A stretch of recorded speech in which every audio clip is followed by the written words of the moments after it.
स्वागत है यीशु मसीह की प्रेजेंस में। आमीन। आप तैयार हो क्या आए? आपकी स्पिरिट ये बता रही है कि आप बिल्कुल तैयार हो ग्रहण करने के लिए। अपनी कॉपी अपने पेन निकालेंगे। निर्गमन 12 उसकी 5 से 12 आयत अपनी कॉपी अपने पेन पे के साथ लिखेंगे। पहला कुरिन्थिया 5 उसकी 7 आयत, यूहन्ना 1 उसकी 29 आयत, यूहन्ना 19 उसकी 31 से 33 आयत, पहला पत्रस 1 उसकी 18 से 19 आयत। मैं फिर से पढ़ता हूं, निर्गमन 12 उसकी 5 से 12 आयत, पहला कुरिन्थिया 5 उसकी 7 आयत, यूहन्ना 1 उसकी 29 आयत, यूहन्ना 19 उसकी 31 से 33 आयत, पहला पत्रस 1 उसकी 18 से 19 आयत। कर लिया नोट सबने?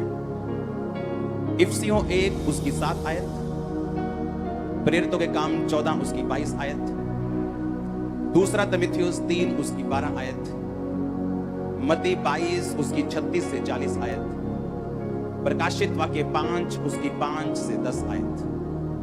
फिर से पढ़ता हूं मैं, इफिसियां 1 उसकी 7 आयत, प्रेरितों के काम 14 उसकी 22 आयत, दूसरा तीमुथियुस 3 उसकी 12 आयत, मत्ती 22 उसकी 36 से 40 आयत, प्रकाशित वाक्य 5 उसकी 5 से 10 आयत।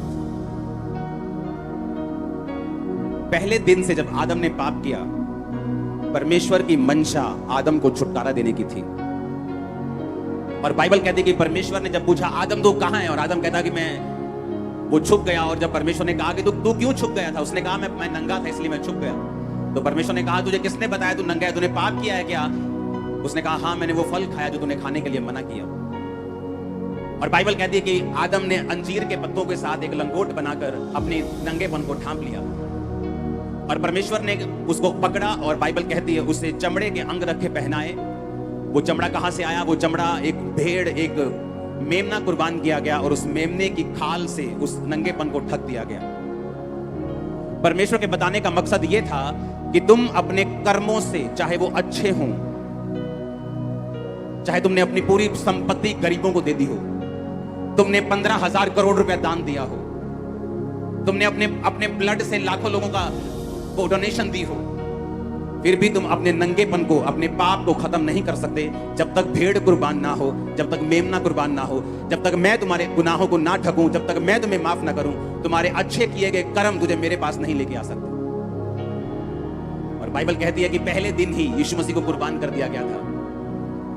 और उसके चमड़े से बाइबल कहती है आदम और हवा को कपड़े बनाकर दिए गए थे। और ये प्रोफेसी थी कि आने वाले समय में प्रभु यीशु मसीह के द्वारा तुम्हारी शर्मिंदगियां और पाप खत्म कर दिए जाएंगे।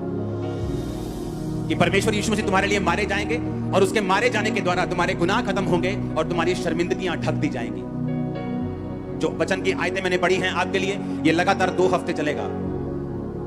आज भी प्रभु भोज होगा, अगले हफ्ते भी प्रभु भोज होगा, और थर्सडे भी होगा, अगले थर्सडे भी है। 4 मीटिंग में हम लहू और परमेश्वर की बात करेंगे और डिलीवरेंस के बहुत करीब आप पहुंच जाएंगे, बहुत करीब आप पहुंच जाएंगे।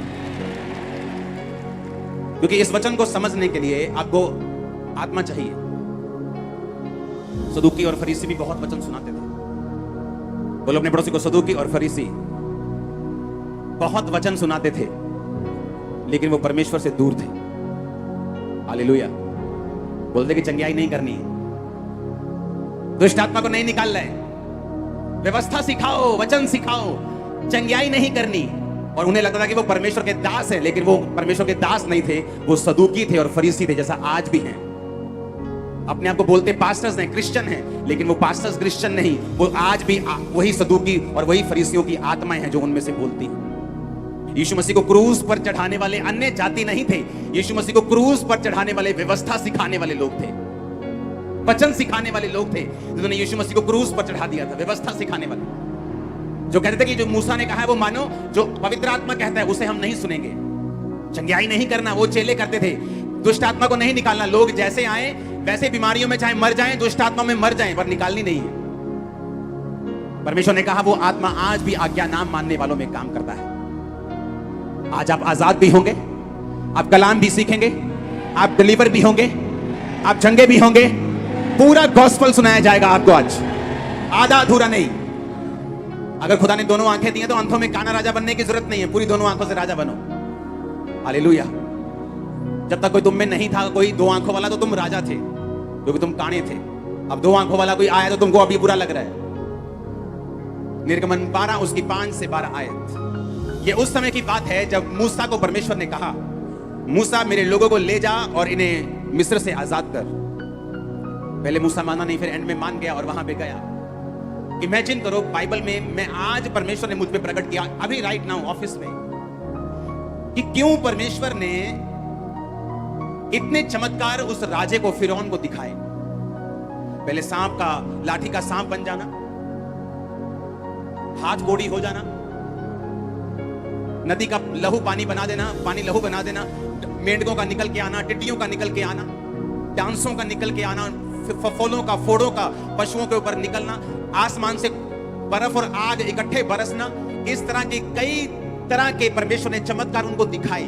मालूम है क्यों दिखाए? परमेश्वर 2-4 दिखा सकता था, लेकिन इतने मिरेकल परमेश्वर ने फिरौन को क्यों दिखाए? और बाइबल कहती है बार बार फिरौन के मन को कठोर परमेश्वर कर देता था। हर बार वो चमत्कार देख के बोलता था, हाँ मैं अब की बार इन लोगों को आजाद कर दूंगा, और जैसे ही फिर से वो हटती थी बीमारी, बोलता कि नहीं, इनको मैं आजाद नहीं करूंगा। परमेश्वर ने कहा मैंने जानबूझ के उनके मनों को कठोर कर दिया। कारण पता क्या था? कारण था डिलीवरेंस, कारण था परमेश्वर अपने लोगों को आजाद करना चाहता था। आप बोलोगे ये कैसे? परमेश्वर ने कहा मूसा इन लोगों को बोल, 5 आयत में लिखा कि एक मेमना लेना है, तुम्हारा मेमना निर्दोष और 1 वर्ष का नर हो, यानी मेल हो, चाहे भेड़ों में से लेना चाहे बकरियों में से लेना, और महीने के 14वें दिन तक उसे रख छोड़ना, और गोधूली यानी शाम के समय इस्राएल की सारी मंडली के लोग उसे बलि करना। उसके लहू में से कुछ लेकर जिस घरों के लोग मेमने को खाएंगे उनके द्वार के दोनों अलंगों और चौखट के सिरों पर लगा देना। उसके मांस को उसी रात आग में भूनकर अखमीरी रोटी और कड़वे साग पात के साथ खाना। जो लोग जिनको परमेश्वर ने अब छुड़ाना था, परमेश्वर ने कहा मैं तुम्हें छुड़ाने के लिए तैयार हूं। अब तुम एक मेमना लोगे और उस मेमने को तुम 1 वर्ष का मेमना लोगे और उस मेमने को शाम को कुर्बान करोगे और उसे खाओगे। अगर परमेश्वर बहुत सारे चमत्कार राजा फिरौन के ऊपर ना दिखाता, मैं आपको गारंटी देता हूं कि इस रीति और इस रस्म में जो सारे इजरायली शामिल हुए थे उनमें से 50% मिस हो जाते। परमेश्वर ने इतने मिरेकल्स दिखाए, इतने मिरेकल्स दिखाए, इतने मिरेकल्स दिखाए कि उनको मालूम था कि अगर परमेश्वर कहता है कि तुम इस बकरे को खाने से आजाद हो जाओगे तो ऐसा होगा। क्यों? क्योंकि हमने ओलों के साथ आग बरसती देखी है। हमने देखा जब अंधेरा हुआ तो हमारी बस्ती में अंधेरा नहीं हुआ, लेकिन पूरे मिस्र में अंधेरा हो गया।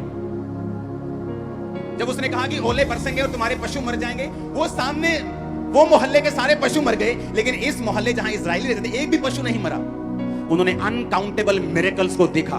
उन्हें मालूम था कि मूसा सच्चा दास है और यहोवा सच्चा परमेश्वर है, और जो ये कहेगा वो होगा। और तब मुझे समझ आया कि क्यों परमेश्वर ने इतने मिरेकल्स दिखाए और बार बार राजा के मन को कठोर किया, क्योंकि परमेश्वर को मालूम था कि अगर मैं एकदम से इनको बोलूंगा कि सारे जाने मेमना खाओ, उस रात बहुत से लोग दारू पीने में चले जाएंगे। बहुत से लोग बोले ये क्या बकवास कर रहा है मूसा, ये क्या मेमना शेमना खाने के लिए बोल रहा है, हम नहीं आएंगे।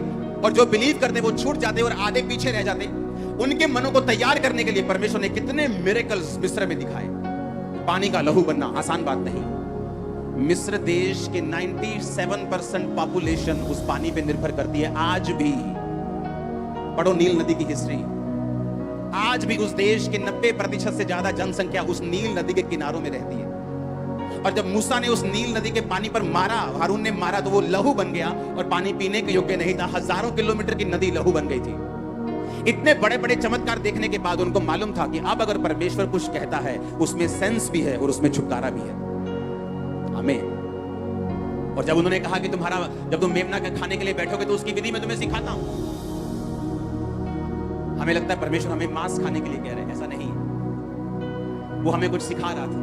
उन चंद लाख लोगों में से परमेश्वर एक एग्जाम्पल तैयार करके आने वाले लाखों करोड़ों लोग, जो हम इस समय 800 करोड़ दुनिया में पहुंच जाएंगे, जिनमें से 350-370 करोड़ ऑलरेडी यीशु मसीह को मानते हैं।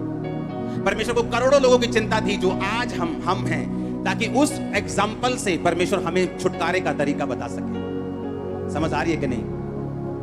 अब मूसा ने कहा कि तुम्हारा मेमना 1 साल का हो, यानी निर्दोष हो।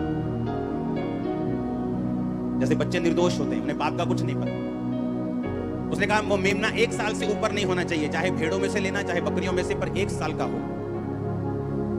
पहला पतरस 1 उसकी 18-19 में लिखा, तुम जानते हो कि तुम्हारा निकम्मा चाल चलन जो बाप दादों से चला आता है, तुम्हारा छुटकारा सोने और चांदी अर्थात नाशवान वस्तुओं के द्वारा नहीं हुआ, पर निर्दोष और निष्कलंक मेमने अर्थात मसीह के लहू के बहुमूल्य लहू के द्वारा हुआ। वो 1 साल का मेमना जो निर्दोष था वो कौन था? बोलो प्रभु यीशु मसीह। पतरस ने कहा तुम्हारा छुटकारा लहू सोने और चांदी ने नहीं किया, तुम्हारी भेंटों ने नहीं किया, पर निर्दोष और निष्कलंक मेमने अर्थात मसीह के बहुमूल्य लहू के द्वारा हुआ है। इसलिए परमेश्वर ने कहा था जो मेमना तुम लोग है वो 1 साल का। 8 आयत में लिखा है, परमेश्वर ने कहा उसके मांस को उसी रात आग में भूनकर अखमीरी रोटी और कड़वे साग पात के साथ खाना। अपने पड़ोसी को बोलो अखमीरी रोटी, अपने पड़ोसी को बोलो कड़वा साग पात, फिर से बोलो अखमीरी रोटी और फिर से बोलो कड़वा साग पात। आमीन। कड़वा साग पात, जो मिस्र में लोग थे, इस्राएली लोग थे, वो किसने बंद गोभी खाई है? कड़वी वाली, अमेरिका में मिलती है या कहीं और, यहाँ भी कहीं मिलती है, खाई है कि नहीं? वो लेटस होती है, थोड़ी कड़वी होती है, वो सैलेड कड़वा होता थोड़ा सा। परमेश्वर ने कहा जब तुम मेमना खाओगे तो कड़वे साग पात के साथ खाना। मेमना खाना मतलब छुटकारा लेना, हाँ या ना? पर मेमना खाने की विधि है, मेमना खाने का तरीका है। उसने कहा जब तुम यीशु मसीह को ग्रहण करना, मेमना खाने का मतलब क्या है? यीशु मसीह को ग्रहण करना अपने उद्धारकर्ता के रूप में। उसका मतलब ये नहीं आप घर जाके आज बकरा बना लो, आप मीट नहीं खाते कोई प्रॉब्लम नहीं, ना तो बाइबल खाने के लिए बोलती है ना खाने के लिए बोलती है। आप समझ रहे कि नहीं? मेमना खाने का मतलब क्या है? यीशु मसीह को ग्रहण करना। कहता है जब तुम मेमना खाओ, जब तुम जीसस क्राइस्ट को ग्रहण करो तो कड़वे साग पात के साथ खाना। इसका मतलब तुम परसिक्यूशन के साथ, कड़वा साग पात मतलब जब तुम मेमने को ग्रहण करोगे तुम्हें कड़वाहट फील होगी, लोग तुम्हें बुरा कहेंगे, लोग तुम्हें सताएंगे, लोग कड़वी बातें बोलेंगे। तुम अगर कड़वे साग पात के साथ मेमना नहीं खाओगे तो तुमने विधि को पूरा नहीं किया है। मेमना खाने की विधि क्या है? मेमना निर्दोष हो। मेमना क्या हो? लाखों कुर्बानियां हुई होंगी, खुदा के दासों ने भी दी हैं, लोगों ने भी दी हैं, हजारों लाखों कुर्बानियां हुई हैं, हाँ? पर उसने कहा ये वाली कुर्बानी जो निर्दोष उस जन की होगी जो मां और बाप से नहीं, सिर्फ मां से आया होगा और निर्दोष होगा। कहता उस मेमने को तुम खाना, पर कड़वे साग पात के साथ। जब तक तुम पूरी विधि के साथ उसको नहीं खाओगे तुम आजाद नहीं होंगे।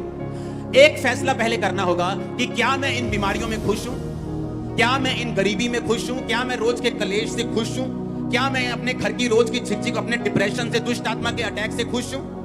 अगर तो मैं खुश हूं तो फिर रहन तो छोड़ो मेमने को, और अगर मुझे फ्री होना है तो याद रखो फिर लोगों की बातें नहीं सुननी है। परमेश्वर ने यह नहीं कहा कि जब तुम मेमना खाओ तो तुम्हें मीठा साग पात, तुम्हें मीठी रोटियों के साथ खाना है। उसने कहा जब तुम मेमना खाओगे तुम्हें कड़वा साग पात साथ खाना पड़ेगा, कड़वा साग खाना पड़ेगा। मेमने के साथ तुम्हें कड़वा साग लेना पड़ेगा। परमेश्वर ने कहा जितने भक्ति के साथ जीवन बिताना चाहते हैं वो सब सताए जाएंगे। हालेलुया। पहला कुरिन्थियों 5 उसकी 7 आयत को मैं पहले पढ़ूंगा। उसमें लिखा पुराना खमीर निकाल कर अपने आप को शुद्ध करो और नया गूंथा हुआ आटा बन जाओ, क्योंकि तुम अखमीरी हो और हमारा भी फसह जो मसीह है बलिदान हुआ है। सब बोलो आमीन। उसने कहा जब तुम मेमना खाओगे तो अखमीरी रोटी के साथ खाना। किसके साथ खाना है? अखमीरी, यानी खमीर नहीं लगा होना चाहिए। जब तुम मेमना खाओगे तो तुम्हारी रोटी अखमीरी होनी चाहिए, उसमें खमीर नहीं होना चाहिए। और नया नियम में लिखा कि पुराना खमीर निकाल कर अपने आप को क्या करो? शुद्ध करो।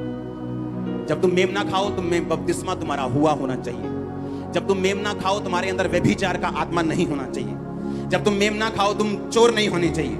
जब तुम मेमना खाओ तुम मूर्ति पूजक नहीं होने चाहिए। जब तुम मेमना खाओ तुम गालीबाज, तुम चुगलियां करने वाले, निंदा करने वाले, ये लोग तुम नहीं होने चाहिए। उसने कहा अपने खमीर को निकाल कर शुद्ध हो जाओ। अगर वो सिर्फ आटे की बात कर रहा होता पुराने नियम में, तो नए नियम में वो हमें खोल के ना बताता। निर्गमन का वचन 5000 साल पुराना है, ये वचन 2000 साल पुराना है। 3000 साल बाद भी अगर ये वचन लिखा गया तो उसने कहा पुराना खमीर निकाल कर अपने आप को शुद्ध करो और नया गूंथा हुआ आटा बन जाओ, क्योंकि तुम अखमीरी हो और हमारा फसह जो मसीह है बलिदान हुआ है। सब बोलो आमीन। जब तुम मेमना खाओगे तो अखमीरी रोटी के साथ खाना।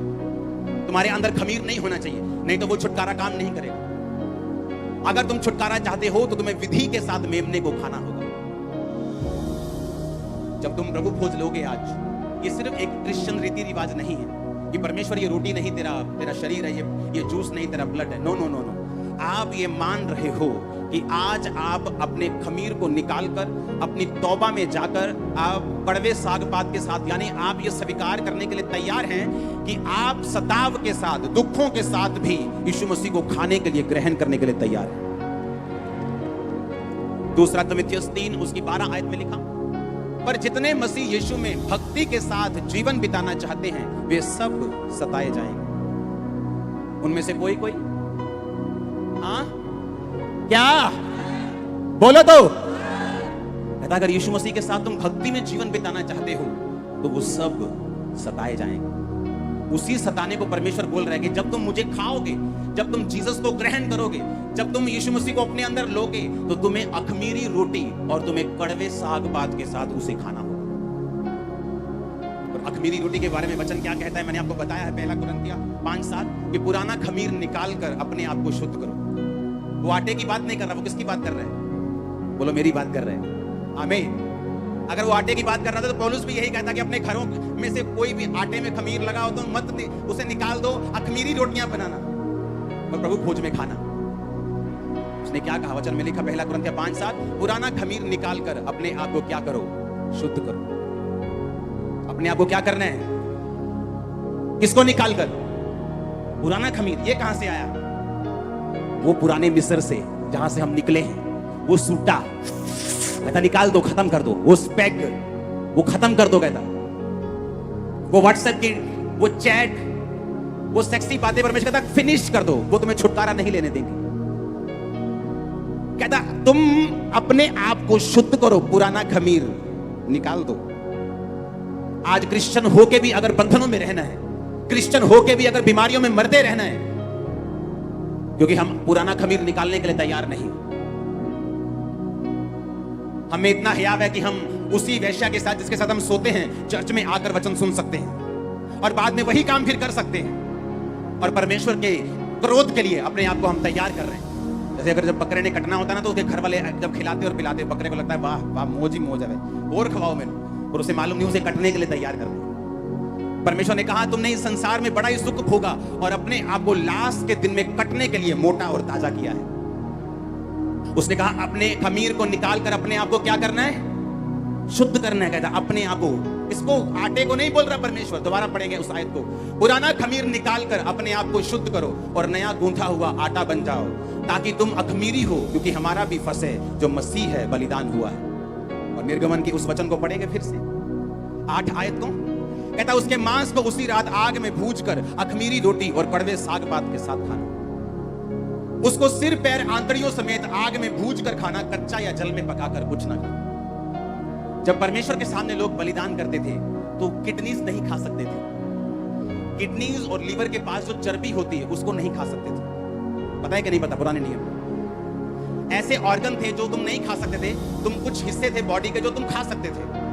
तो ये इस्राएलियों के लिए बड़ी हैरानी वाली बात है कि परमेश्वर कह रहा था कि सिर पैर आंतड़ियां सब कुछ समेत तुम उसे खाओगे।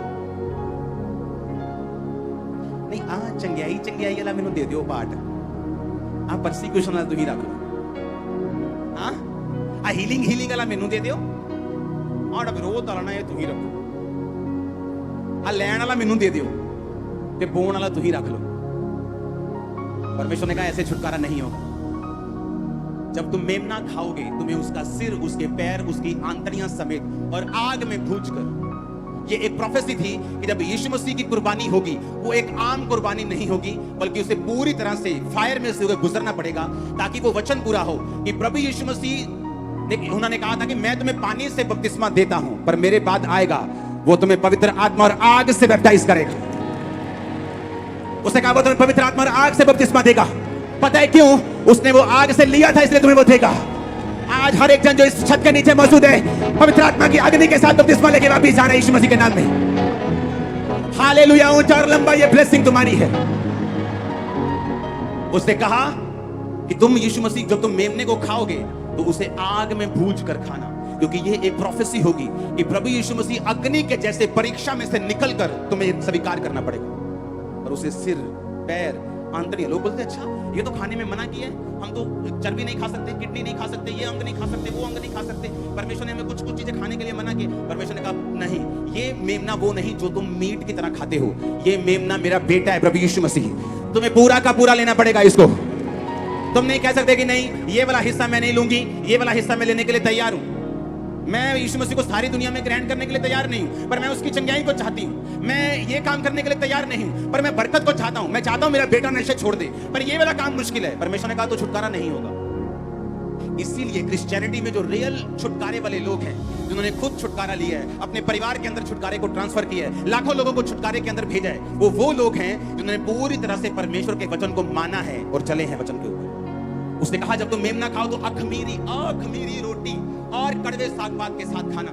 यानी जब तुम यीशु मसीह को ग्रहण करो, अपने आप से खमीर को निकाल देना, जो गंदगी तुम्हारे अंदर है उसे निकाल देना, नया गूंथा हुआ आटा अखमीरी बन जाना, और उसे कड़वे साग-पात के साथ खाना, उसे परसिक्यूशन के साथ खाना। सताव आए तो डरना मत। जितने मसीह के साथ भक्ति में जीवन बिताना चाहते हैं वो सब सताए जाएंगे, तुम परवाह मत करना, क्योंकि उसके आगे एक ऐसा छुटकारा है जो तुम्हें कोई नहीं दे सकता।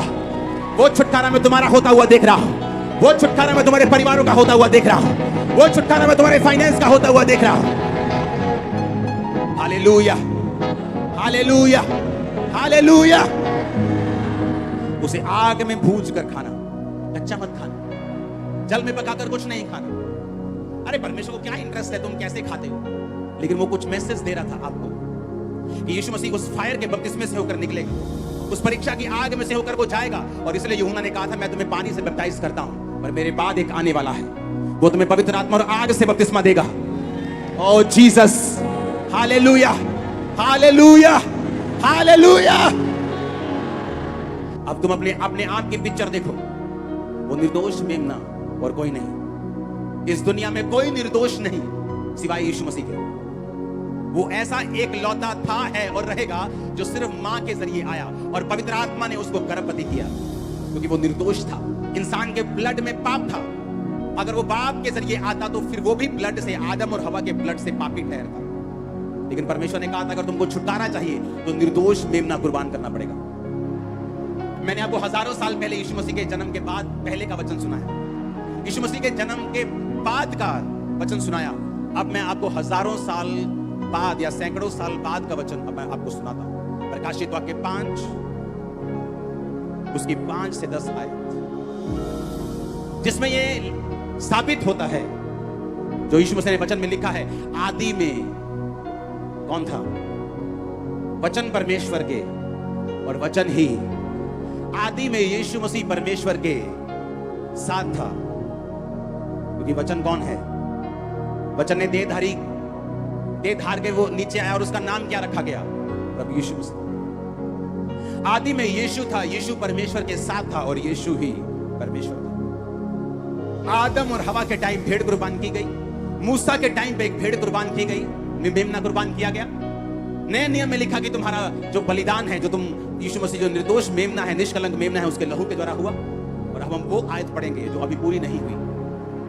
ये प्रकाशित वाक्य जो बहुत सालों के बाद पूरा होगा। अभी यीशु मसीह के आने के बाद, शैतान को हराने के बाद, एंड में जब न्याय होगा, ये तब की प्रोफेसी है, तब की लाइन है जो बाइबल में ऑलरेडी लिखी हुई है।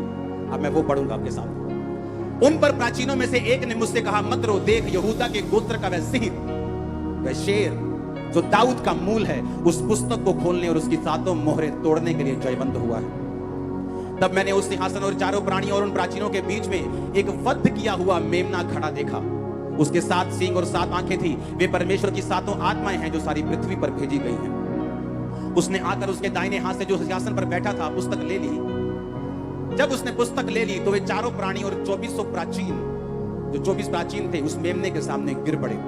और उनमें से हर एक के हाथ में वीणा, धूप और पवित्र लोगों की जो प्रार्थनाएं हैं उनसे भरे हुए सोने के कटोरे थे। वे नया गीत गाने लगे कि तू इस पुस्तक के लेने और इसकी मुहरें खोलने के योग्य है, क्योंकि तूने वध होकर अपने लहू से हर एक कुल, भाषा और लोग और जाति में से परमेश्वर के लोगों को मोल लिया है और उन्हें हमारे परमेश्वर के लिए एक राजा और याजक बनाया है, और वो पृथ्वी पर राज्य करते हैं। आने वाले समय में परमेश्वर कहता है कि एक वध किया हुआ मेमना उनके बीच में खड़ा होगा और वो कहेगा कि मैं इन पुस्तकों की मोहरों को, कितने मेरी बात को समझ रहे हैं? वो कौन है वध किया हुआ मेमना? वो कत्ल किया हुआ मेमना कौन है? जो स्वर्ग में है। वो कौन है बोलो? फिर से पढ़ेंगे उस आयत को। तूने वध होकर अपने लहू से हर एक कुल, हर एक भाषा, जाति, लोग, अलग अलग धर्मों के लोगों को अपने लहू से मोल लिया है। कैसे रोकोगे तुम लोग? कैसे रोकोगे? अरे कैसे रोकोगे? बाइबल में लिखा हुआ है जब मेमना वध किया जाएगा तो उसने कहा क्योंकि तूने वध होकर, तूने जान देकर अपने लहू से हर कुल, धरती का कोई कुल ऐसा नहीं जो बचेगा, भाषा, लोग, जाति में से परमेश्वर के लोगों को मोल लिया है। इसलिए मोल लिया है, इसलिए नहीं कि उन्हें दुखी कर सके। कहता उसने इसलिए मोल लिया है कि तुम्हें राजा और याजक बना सके, तुम्हें छुटकारा दे सके, तुम राज्य कर सको।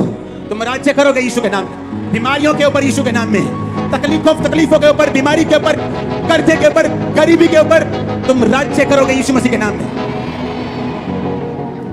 आज हम राज्य कर रहे हैं, पता है क्यों?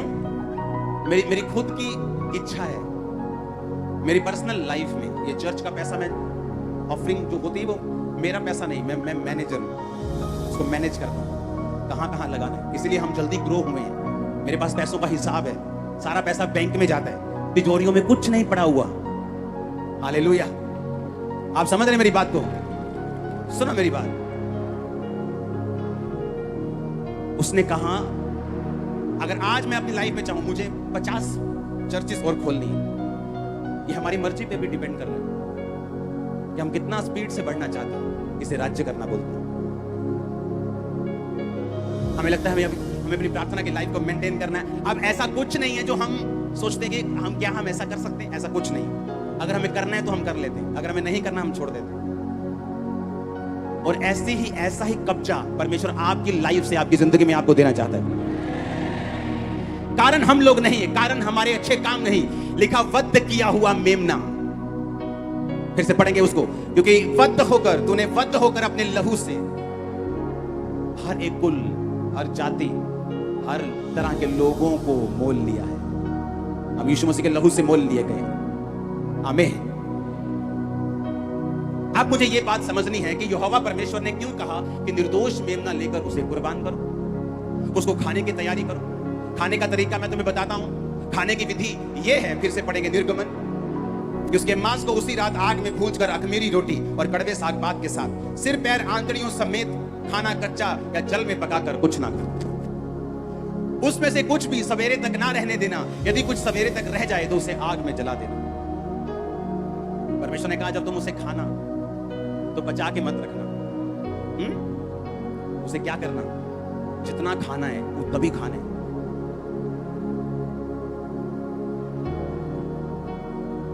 उसे बचाकर नहीं रखना सुबह तक। प्लान नहीं करना फ्यूचर का। खुदा प्लान कर रहा है तुम्हारा, उसे मालूम है कल तुम्हें क्या देना है। यीशु मसीह ने कहा प्रार्थना करो हमारे रोज की रोटी आज हमें। कल की चिंता मत करना। जब तुम मेमने को खाना, कल क्या होगा? मेरे रिश्तेदार ना मिले फिर मेरे बोलू दे ब्याह थे कौन आऊ। उसने कहा जब तुम मेमना खाना तो कल की चिंता मत करना। मेमना खाना तो पूरा खा लेना।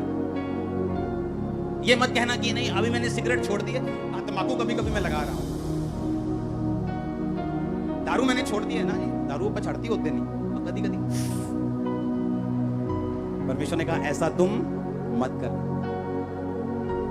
और उसे सुबह तक मत छोड़ना। प्लान मत बनाना, चिंता मत करना। तुम्हारा पिता जो कौओं को खिलाना जानता है तुम्हें भी खिलाएगा। तुम चिंता मत करना कल क्या करेंगे, कल क्या होगा। यीशु मसीह को खा लिया तो कल क्या होगा? रिश्तेदार क्या बोलेंगे, लोग क्या कहेंगे? परमेश्वर ने कहा कल के बारे में मत सोचना। और वही बात यीशु मसीह ने नए नियम में बोली कि तुम ये बात मत कहना कि कल हम क्या करेंगे।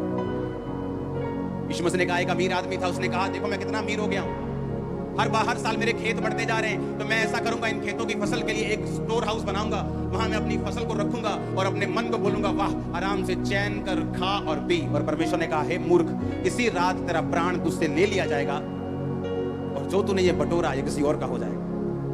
कल की चिंता मत करना, आज का दुख परमेश्वर ने कहा आज के लिए बहुत है। तुम चिंता मत करना कि हम कल क्या खाएंगे, क्या पिएंगे, क्या पहनेंगे। परमेश्वर ने कहा, अन्य जातियां भी इन्हीं वस्तुओं की खोज में रहती हैं। जब तुम मेमने को खा लेना तो सुबह के लिए कुछ भी बचा के नहीं रखना, तुम पवित्र आत्मा की गाइडेंस के अनुसार चलना। हालेलुया। ये चर्च आज पवित्र आत्मा के हिसाब से चल रही है। इस चर्च के पास कोई 50 करोड़ बैलेंस नहीं है बैंक में कि इतना बड़ा प्रोजेक्ट चल रहा है। ये पूरी तरह रोज की रोटी पे चल रही है। हाँ, और परमेश्वर चला रहे हैं। उसने कहा, तुम कल की चिंता मत करना। जितने चेक्स हम साइन करते हैं, जितने बिल इसके आते हैं, अगर परमेश्वर को बीच से निकाल दिया जाए तो सिरदर्द की गोली खानी पड़ेगी 3 टाइम रोज, सुबह अलग, शाम को, दोपहर को, रात को नींद की अलग। ये होगा कैसे? परमेश्वर ने कहा, कल की चिंता मत करना, सुबह तक कुछ भी बचा कर रखने की जरूरत नहीं है। मैं कौओं को देता हूं तो तू मेरे ब्लड से मोल लिया गया, तुझे भी दूंगा।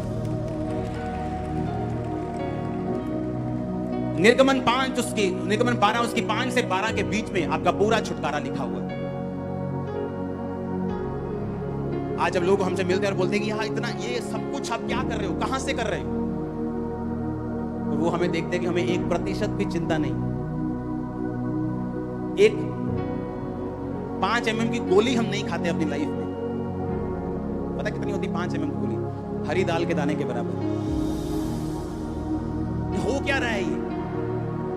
कौन सा गोरा आपको पैसे भेज रहा है? मेरे कांटेक्ट लिस्ट में शायद एक भी गोरा ना हो। अगर यीशु मसीह का रंग गोरा था तो भेज तो गोरा ही रहा है। हालेलुया। चाहे वो इजराइल में जन्मे, एशिया में जन्मे, वो अमेरिका में नहीं जन्मे, तो भेज तो गोरा ही रहा है, लेकिन भेज वो अपने हिसाब से रहा है। हालेलुया। तुम सुबह तक उस मेमने को मत छोड़ना। कल की चिंता मत करना, स्ट्रेस मत लेना, मेरे बेटे की शादी पे कौन आएगा, ये मुझे कौन बचाएगा। अगर मैंने सारा कुछ परमेश्वर पे छोड़ दिया, सारा समर्पण कर दिया परमेश्वर को, तो कल को मैं अकेला न रह जाऊं। उसने कहा, ऐसी चिंता मत करना, कूद जाना। मेमने को खाने की विधि है, यीशु मसीह को मानने की विधि है। अगर विधि के अनुसार नहीं खाओगे, विधि के अनुसार नहीं मानोगे, तो तुम्हारा छुटकारा होना पॉसिबल नहीं। वो छुटकारा जो अभी आपके वो रिश्तेदार नहीं दे सकते, वो समाज नहीं दे सकते, कोई धर्म नहीं दे सकता, वो चाहे क्रिश्चियन धर्म हो, कोई धर्म हो। हम धर्म को नहीं मानते, हम यीशु मसीह को मानते हैं। अगर यीशु मसीह धर्म बनाने आया होता तो हम भी लड़ते, हमारे लाखों करोड़ों फॉलोअर्स लड़ते, फॉरेन में भी हैं वो भी लड़ते, लेकिन यीशु मसीह धार्मिकता को स्थापित करने के लिए आए, धर्म को नहीं। आमीन। उसने कहा, तुम मुझे खाओगे, मैं तुम्हें छुटकारा दूंगा। मैंने आपको हजारों साल पहले, यीशु मसीह के जन्म के हजारों साल पहले का वचन, आदम के टाइम का वचन, मूसा के टाइम का वचन, यीशु मसीह के बाद का वचन और आने वाले समय में जो होगा वो वचन पढ़ाया, जो यही कहता है कि जो वध किया हुआ मेमना है उसने आपको मोल लिया है। पर उसने कहा, मेरी विधि के अनुसार अगर तुम इसको खाओगे, विधि के अनुसार तुम इसको ग्रहण करोगे, तो तुम छुटकारा पाओगे। हालेलुया। इसलिए परमेश्वर ने फिरौन के मन को बार बार उसको कठोर कर दिया। इतने मिरेकल्स देखने पर भी उसने यकीन नहीं किया। बार बार बोलता कि ठीक है, इस बार तुम मेंढकों को दूर कर दो, अगली बार मैं तुम्हारे लोगों को जाने दूंगा। मेंढक चले गए, टिड्डियां आ गई, सारा हरा चट कर गई। अब इस बार तुम टिड्डियों को दूर करो, मैं तुम्हारे लोगों को भेज दूंगा। टिड्डियां भेज दी, अब नहीं जाने दूंगा। अब ओले बरस रहे हैं, ओलों के साथ आग बरस रही, पशु मर गए, सारे मर गए। अब ओले दूर हो जाए, मैं तुमको जाने दूंगा। फिर नहीं जाने दिया, अंधेरा हो गया, तो टोलने पर भी एक दूसरे को नहीं पाते थे। और सामने जहां इस्राएली रहते थे वहां उजाला था। परमेश्वर ने इतने मिरेकल्स इसलिए किए कि जब लोगों को यह मालूम होगा कि उनके छुटकारे का टाइम निकट आ गया है, और परमेश्वर ने कहा, मैं उनको बोलूंगा कि अब तुम इस मेमने को खाना, और उस मेमने के खाने की विधि यह है कि उसके ब्लड को लेकर अपने घर के बाहर लगाना। हालेलुया। वो ब्लड, जहां पर मौत का दूत उस ब्लड को देखेगा, वो तुम्हारे घरों में एंटर नहीं करेगा। जब तुम ब्लड को लगाओगे अपने घरों के ऊपर, आत्मा में जब प्रार्थना करने बैठोगे, ब्लड में छुपाओगे अपने बच्चों को, अपने आप को, अपने हस्बैंड को, अपनी वाइफ को, अपने सिस्टम को,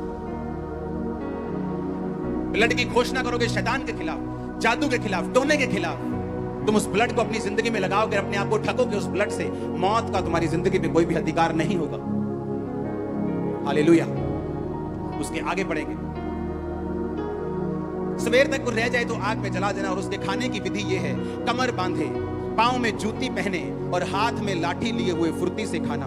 वह तो यहोवा का पर्व होगा, क्योंकि उस रात को मैं मिस्र देश के बीच में होकर जाऊंगा और मिस्र देश के क्या मनुष्य क्या पशु सबके पहलोठों को, यानी जो सबसे बड़े बच्चे होते हैं पहलोठा उन्हें बोलते हैं, उनको मारूंगा और मिस्र के सारे देवताओं को भी मैं दंड दूंगा। मैं यहोवा। उसने कहा जब मेमने को खाना तो कैसे खाना? फुर्ती से। कैसे खाना? बाइबल कहती प्रभु यीशु मसीह जब एक नदी के किनारे जा रहे थे तो परमेश्वर ने यूहन्ना को देखा और उसके भाई को देखा और परमेश्वर ने कहा आओ मेरे पीछे, मैं तुम्हें मनुष्यों का पकड़ने वाला बनाऊंगा। बाइबल कहती है उन्होंने फुर्ती से अपने नावों को अपने पिता के पास छोड़ा और यीशु मसीह के पीछे चले। कैसे? फुर्ती से। और बाइबल का वचन कहता है कि जब उन्होंने अपने पिता के साथ नाव को छोड़ा और भी मजदूर उनके साथ काम कर रहे थे। आप कब रखते हो दुकान पे काम करने वाले लोग? जब आप भूखे मर रहे हो या जब काम ज्यादा हो? जब आपका काम बढ़ जाता है, आप एक और दुकान, एक और दुकान, एक और दुकान, आपको स्टाफ की जरूरत पड़ती है। हाँ, इस मिनिस्ट्री में 400 लोगों का स्टाफ है जो 24 घंटे काम करते हैं। क्यों? लोग ज्यादा हैं, काम ज्यादा है, सिस्टम बड़ा है। तो बाइबल कहती है उनके पास बहुत सारे मजदूर थे और जब इतने मजदूर थे तो उन्होंने ये नहीं कहा कि परमेश्वर आउने ਅਸੀਂ ਆਉਨੇ ਮਾੜਾ ਹਿਸਾਬ ਦੇ ਇਹ ਡੈਡੀ ਨੂੰ ਇਹ ਕੋਈ ਇੰਨੀ ਮੱਛੀਆਂ ਦੇ ਪੈਸੇ ਲੈ ਲਿਓ ਹਾਂ ਮਾੜੇ मम्मी ਨੂੰ बाय बाय कर रही है माड़े ਅਸੀਂ अपने दोस्तों ਨੂੰ बाय बाय कुछ नहीं। यीशु मसीह ने कहा आ जाओ, छोड़ा उधर और परमेश्वर के पीछे चलो। नए नियम में अगर मैं आपको फुर्ती वर्ड पढ़ाऊं आप हैरान हो जाओगे। जहां जहां यीशु मसीह का जिक्र किया गया वहां कहीं ना कहीं फुर्ती का जिक्र किया गया। जल्दी कर, जल्दी कर, जल्दी कर, जल्दी कर।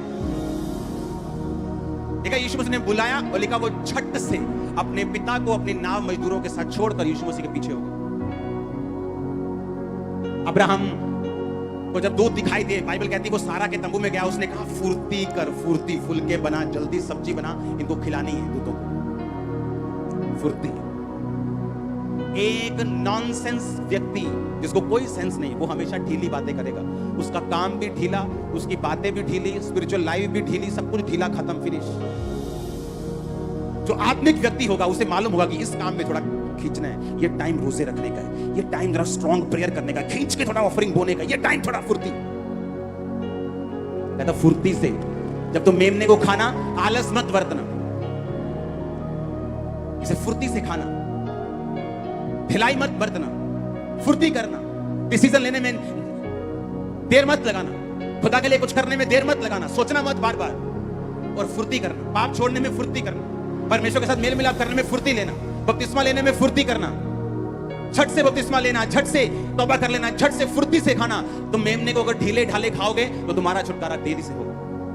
मिस कर दोगे तुम छुटकारे को, और अगर तुम मिस कर दोगे तो परमेश्वर को कोई दुख नहीं है, क्योंकि 380 390 करोड़ उस छुटकारे का आज आनंद ले रहे हैं। अगर एक उसमें कम हो जाएगा तो उसी एक का नुकसान है, परमेश्वर का कोई नुकसान नहीं। जब तुम मेमने को खाना तो उसने क्या कहा? खाने की विधि है कमर बांधे हुए खाना। मसीह में हमारी कमर कौन सी है? अपनी अपनी कहता बुद्धि की क्या कस लो? कमर कस लो। और अगर आपने सुना और फॉलो किया, आप खुद आओगे रिजल्ट लेके। कहां खड़े होंगे आप टेस्टिमनी के लिए? आज मुझे ये वचन प्रैक्टिकली मालूम नहीं था आज से 17-18 साल पहले, लेकिन जब भी बपतिस्मे का जिक्र होता था हम अपने लोगों से पूछते थे आप मुझे कब बपतिस्मा दोगे? तब आज की तरह नहीं होता। बपतिस्मे देने के लिए 2 महीने की वेटिंग चल रही, 1.5 महीना वेटिंग चल रही। 1.5 महीने में 30 35 40 लोग इकट्ठा होंगे तो उनको खेतों में ले जाकर ट्यूबवेल की मोटर ऑन करके वहां बपतिस्मे दे के आते थे। तो पहले लोग इकट्ठा होते थे 30-35 हो जाएं और फिर बपतिस्मा सर्विस होती थी, बताया जाता कि इस दिन बपतिस्मे होंगे और सब लोग बपतिस्मा लेने के लिए जाते थे। और तब मैं एक्साइटेड था। मसीह में मैं 16 अगस्त में आया हूं और 2 अक्टूबर के करीब मेरा बपतिस्मा था। कितने टाइम लगा मेरे को? 1.5 महीना। और मैंने लोगों को 5-5 साल, 4-4 साल, 3-3 साल सोचते हुए देखा कि मैं बपतिस्मा लूं या ना लूं। ये तो बहुत कितनी अंबानियां दी दौलत पई है ना कि बपतिस्मा लेके निकल जानी हाथों। पता नहीं क्या सोचते लोग कि वो कहते 15 टन सोना बेड़ा हाथों निकल जाना। कितने समझ रहे हैं? अपने लोगों को पूछना क्या बपतिस्मा कब है? ये बपतिस्मा क्या होता है? किसने बताना चाहिए? ये होता है। कब दोगे मुझे? मुझे अभी लेना है। अभी दे सकते हो? नहीं, बाद में होगा। ठीक है। 1.5 महीना में हमें लगता था कि यार 1.5 महीने बाद बपतिस्मा लिया, मसीह में आने के बाद हमें ये भी ज्यादा लगता था कि 1.5 महीना लग गया हमें बपतिस्मा सोचते हुए कि बपतिस्मा लेना है। मैं आपको गारंटी देता हूं, अगर बपतिस्मे हर संडे होते तो शायद मुझे 15 दिन, 20 दिन, 21 दिन लगते बपतिस्मा लेने में, बस दैट्स इट। और जैसे वो लोग थे शायद पहले हफ्ते दे देते मेरे को। क्या काका 2 दिन मसीह के प्यार में। हाँ, हमें उसने कहा जब तुम मेमना खाना तो कैसे खाना? फुर्ती से खाना। कोई डिसीजन प्रभु के लिए लेना है, उसमें जल्दी करना, डिले मत करना। तुम्हारे सोचने से पहले यीशु मसीह आ जाएंगे। जितना तुम सोच भी नहीं सकते उससे जल्दी काम हो रहे हैं। जितना हमने सोचा था उससे कहीं अधिक फास्ट टाइमिंग में दुनिया का माहौल चेंज हो रहा है। हाँ या ना? महामारियां जितना सोचा था उससे पहले आ रही है। सूखे उससे पहले पड़ रहे हैं। यूरोप पूरा सूखा हुआ, आप देखोगे, न्यूज में पढ़ के देखना, पूरे यूरोप में सूखा पड़ा हुआ है। अमेरिका जहां मैं होके आया वहां मुझे बताया गया कि पिछले 8 साल से बारिश नहीं पड़ी, और पूरे जहां मैं कैलिफोर्निया में गया हूं पूरी पीली और सूखी हुई घास दिखाई देती रही है मेरे को कैलिफोर्निया साइड। दुनिया उतनी तेजी से बदल रही है जितना आप सोच भी नहीं सकते। आने वाले टाइम में फूड शॉर्टेज होगी, लोगों को मालूम भी नहीं ऐसा होगा। आने वाले टाइम में वो जितना माहौल जल्दी से बदल रहा है, परमेश्वर ये चाहता है कि आप फुर्ती करें जो भी करना है। आमीन। फुर्ती से खाना, मेमने को डिले मत करना, फुर्ती से खाना, जल्दी से खाना। मसीह के लिए कोई भी डिसीजन लेना है, फैसला लेना है, उसे देर मत करना, उसे जल्दी करना। Hallelujah. God bless you all.